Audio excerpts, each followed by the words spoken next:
3,000원의 기적, 장과 혈당 한 번에 잡는 기적의 가루. 요즘 부쩍 화장실 가는 게 두렵고 먹는 것마다 소화가 안 되는 것 같고 병원에서는 혈당 관리를 해야 한다고 해서 걱정이 많으신가요?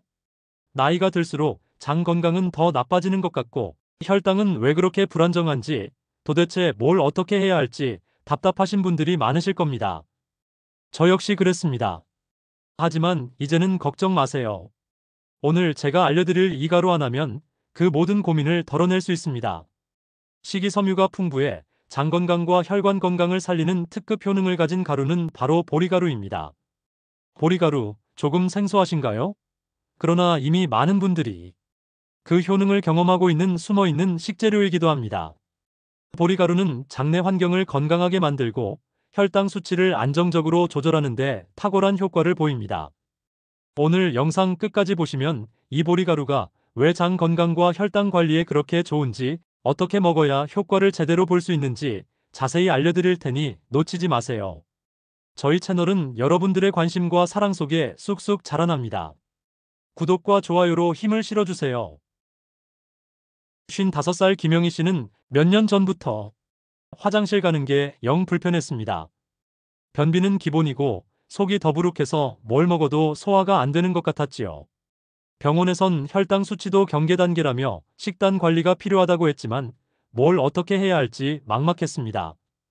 그러던 어느 날 동네 이웃분과 이야기하다가 우연히 보리가루 이야기를 듣게 됐습니다. 반신반의하면서도 속는 셈 치고 마트에서 3,000원 주고 보리가루를 사서 밥 지을 때마다 조금씩 넣어 먹기 시작했어요. 그런데 놀랍게도 한두 달 지나자 화장실 가는 게 훨씬 편해지고 속도 한결 가벼워지는 걸 느꼈습니다. 병원 정기 검진에서도 혈당 수치가 안정적으로 유지된다는 이야기를 들었을 때 정말 깜짝 놀랐죠. 어떠신가요? 혹시 여러분들 중에서도 김영희 씨와 같은 증상을 겪으신 적이 있나요? 보리가루의 효능은 이처럼 꾸준히만 섭취한다면 우리 몸을 한결 편안하게 한답니다. 보리는 예로부터 우리 민족과 함께 해온 곡물이죠. 하지만 최근 들어 그 놀라운 효능이 과학적으로도 입증되면서 다시금 주목받고 있습니다. 보리가루는 특히 수용성 식이섬유인 베타글루칸이 풍부하게 함유되어 있어 장 건강과 혈당 조절에 탁월한 효과를 발휘합니다. 전문가들은 보리 속 베타글루칸이 장내 유익균의 먹이가 되어 장 환경을 개선하고 장 운동을 활발하게 만들어 변비 예방 및 개선에 도움을 준다고 말합니다. 또한 베타글루칸은 위장에서 점성이 있는 겔 형태로 변해 음식물의 소화 흡수 속도를 늦추고 혈당이 급격하게 오르는 것을 막아 혈당 조절에 매우 효과적이라고 합니다. 보리가루가 장 건강에 좋다는 이야기는 많이 들어보셨을 겁니다. 그런데 단순히 좋다는 것을 넘어서 구체적으로 어떤 방식으로 장을 건강하게 만드는지 아는 것이 중요합니다. 첫째, 풍부한 식이섬유가 장 운동을 활발하게 합니다. 보리가루에는 불용성 식이섬유와 수용성 식이섬유가 모두 풍부하게 들어 있습니다. 불용성 식이섬유는 물을 흡수하여 변의 부피를 늘리고 부드럽게 만들어 변비를 예방하고 배변 활동을 원활하게 돕습니다. 딱딱한 변 때문에 고생하셨던 분들에게는 희소식이죠. 둘째, 장내 유익균의 성장을 돕습니다. 보리 속 베타글루칸은 장내 유익균의 훌륭한 먹이가 됩니다. 유익균이 많아지면 장내 환경이 건강하게 유지되고 유해균의 증식을 억제하여 면역력 강화에도 도움을 줍니다. 장 건강이 전신 건강의 기본이라는 말이 괜히 나온 것이 아닙니다. 셋째, 장 염증을 줄이는 데 기여합니다. 건강한 장은 염증 반응이 적습니다. 보리가루의 항염증 성분들은 장벽을 보호하고 장 염증을 완화하는 데 도움을 줄 수 있습니다. 이는 과민성 대장 증후군과 같은 만성장 질환으로 고통받는 분들에게 특히 중요합니다. 실제로 많은 분들이 김영희 씨처럼 보리가루를 꾸준히 섭취하면서 화장실 가는 것이 편해지고 배변 활동이 규칙적으로 변했다고 이야기합니다. 묵은 숙변이 제거되면서 속이 편안해지고 피부도 맑아졌다는 분들도 계십니다. 보리가루가 혈당 관리에 탁월하다는 사실은 이미 여러 연구를 통해 입증되었습니다. 특히 식후 혈당 스파이크를 줄이는 데 큰 역할을 하는데요. 첫째, 혈당 상승 속도를 늦춥니다. 보리 속 수용성 식이섬유인 베타글루칸은 소화 과정에서 젤 형태로 변하여 위와 장에서 음식물이 소화되고 흡수되는 속도를 늦춥니다.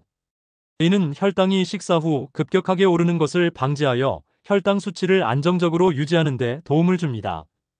당뇨병 환자뿐만 아니라 혈당 관리에 신경 쓰는 모든 분들에게 희소식입니다. 둘째, 인슐린 민감도를 개선합니다. 꾸준한 보리가루 섭취는 인슐린 민감도를 향상시키는 데 기여할 수 있습니다. 인슐린 민감도가 높아지면 우리 몸이 인슐린을 더 효율적으로 사용하여 혈액 속 포도당을 세포로 잘 흡수하게 되므로 혈당 조절에 유리해집니다. 셋째, 콜레스테롤 수치 개선에도 도움을 줍니다. 보리가루의 식이섬유는 체내 콜레스테롤 흡수를 방해하고 담즙산 배출을 촉진하여 혈중 콜레스테롤 수치를 낮추는 데 도움을 줍니다. 혈당뿐만 아니라 콜레스테롤까지 관리할 수 있으니 일석이조의 효과를 누릴 수 있습니다. 많은 분들이 보리가루를 밥에 넣어 먹거나 음료에 타서 마시는 등 다양한 방법으로 섭취하면서 식후 혈당이 안정화되고 있다는 긍정적인 경험담을 나누고 있습니다. 혈당 약에 의존하기보다는 생활 습관 개선을 통해 혈당을 관리하고 싶은 분들에게 보리가루는 훌륭한 대안이 될 수 있습니다. 혈당을 잡고 장 건강에 좋은 가루하면 사람들은 대부분 감자 전분 가루를 찾습니다. 마트에서 쉽게 찾아볼 수 있고 요리에 다양하게 활용되다 보니 보리가루보다 먼저 찾게 되는 가루이기도 한데요. 똑같은 가루니까 효능은 비슷한 거 아니야? 하실 수 있는데요. 감자 전분 가루와 보리가루는 주된 성분과 우리 몸에 미치는 영향이 매우 다릅니다. 이 점을 정확히 아는 것이 중요합니다. 보리가루는 앞서 말씀드렸듯이 식이섬유, 특히 베타글루칸이 풍부하여 장내 유익균의 먹이가 되고 소화 흡수 속도를 늦춰 혈당 스파이크를 줄이는데 핵심적인 역할을 합니다. 하지만 감자 전분 가루는 이름 그대로 감자에서 전분만 추출하여 만든 것입니다. 전분은 우리 몸에 들어오면 빠르게 포도당으로 분해되어 흡수되므로 혈당이 급격하게 오를 수 있다는 문제가 있습니다. 혈당 관리가 필요한 분들에게는 오히려 주의가 필요합니다. 물론 감자 전분 가루에도 저항성 전분이라는 성분이 일부 존재합니다. 이 저항성 전분은 소장에서 소화되지 않고 대장으로 이동해 장내 유익균의 먹이가 될 수 있습니다. 이는 장 건강에 긍정적인 영향을 미칠 수 있다는 점에서 보리가루와 비슷한 점이 있다고 볼 수 있습니다. 그러나 감자 전분 가루의 저항성 전분은 생감자 전분이나 조리 후 차갑게 식힌 감자에 더 많으면 일반적으로 우리가 사용하는 감자 전분 가루는 가열 조리 시 저항성 전분 함량이 낮아질 수 있습니다. 결정적으로 보리가루의 베타글루칸이 제공하는 혈당 안정화 효과는 감자 전분 가루에서는 기대하기 어렵습니다. 오히려 혈당을 빠르게 상승시킬 위험이 있어 혈당 관리 측면에서는 보리가루에 비해 부족하고 문제가 될 수 있습니다. 따라서 장 건강과 특히 혈당 관리를 목표로 한다면 보리가루가 훨씬 더 효과적이고 안전한 선택입니다. 무작정 좋다고 알려진 가루를 섭취하기보다는 그 성분과 우리 몸에 미치는 영향을 정확히 알고 선택하는 것이 현명한 건강 관리의 시작입니다. 그렇다면 보리가루 어떻게 먹어야 가장 좋을까요? 마트에서 3,000원이면 쉽게 구할 수 있는 보리가루 어떻게 먹어야 그 효능을 제대로 느낄 수 있을까요? 가장 쉽고 간편한 섭취 방법들을 알려드립니다. 첫째, 밥에 넣어 먹기입니다. 흰쌀밥을 지을 때 보리가루를 한두 숟가락 정도 넣고 함께 밥을 지으면 밥맛을 해치지 않으면서도 보리가루의 영양을 그대로 섭취할 수 있습니다.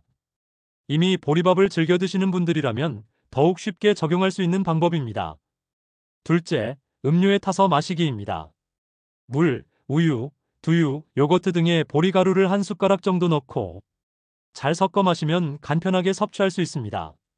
특히 아침 식사 대용으로 섭취하면 포만감도 주고 장 활동을 촉진하는 데 도움을 줄 수 있습니다. 미숫가루처럼 선식 형태로 마시는 것도 좋은 방법입니다. 셋째, 다양한 요리에 활용하기입니다. 부침개 반죽에 보리가루를 섞거나 빵을 만들 때 밀가루 대신 일부를 보리가루로 대체하는 등 다양한 요리에 활용할 수 있습니다.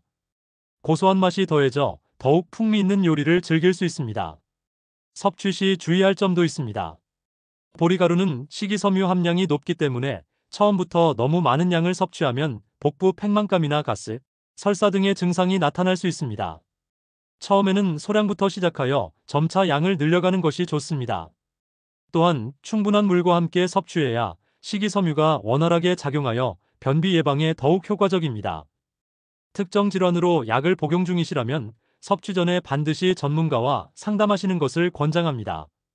오늘은 마트에서 3,000원이면 살 수 있는 보리가루가 장 건강과 혈당 관리에 얼마나 큰 도움이 되는지 자세히 알아봤습니다.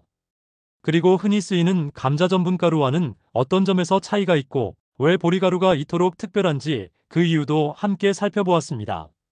단순히 값이 싸다는 것을 넘어 우리 몸에 꼭 필요한 영양소를 공급하고 건강 문제를 해결하는 데 탁월한 효과를 가진 보리가루. 오늘부터라도 꾸준히 섭취하셔서 더 활기차고 건강한 삶을 누리시길 바랍니다. 여러분의 소중한 댓글은 다음 영상을 만드는 데 큰 힘이 됩니다. 보리가루 섭취 후 달라진 점이나 궁금한 점이 있다면 자유롭게 남겨주세요. 감사합니다.